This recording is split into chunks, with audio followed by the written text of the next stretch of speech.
0.55 అయితే 1 crore ఇస్తారు. ఈ రకంగా ఇలా చాలా ఉన్నాయి. ఇవన్నిటి కూడా సమగ్రంగా విచారణ జరపాలా.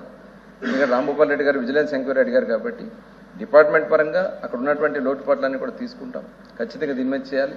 ఇదే కాదని రాష్ట్ర వ్యాప్తంగా దీని మీద చాలా పెద్ద ఎత్తున ఒక మంగంపేట బైరటిసే కాదు, లేటరేట్లో ఉంది, తర్వాత అన్ని పాడ్జ్లో ఉంది, సిలికాలో ఉంది. ఇవన్నీ కూడా చాలా పెద్ద ఎత్తున జరిగినాయి.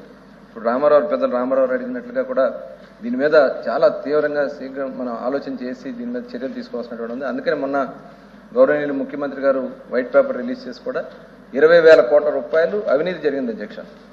ఈ ఏదైతే మైనింగ్ డిపార్ట్మెంట్ సంబంధించినటువంటి, అలాగే ఎంప్లాయీస్ కూడా వాళ్ళు ఇష్టం వచ్చినట్లు అవుట్సోర్సింగ్ ఎంప్లాయీస్ని వాళ్ళు ఇష్టం వచ్చినట్టు వేసుకోవడం జరిగింది. దాని మీద కూడా సమగ్రంగా విచారణ చేయాల్సిన అవసరం. చాలా ఘోరాలు జరిగినాయి అధ్యక్ష. బలవంతంగా లాగేసుకుని వాళ్ళ మీద ఈ రకంగా చేసుకున్నారు.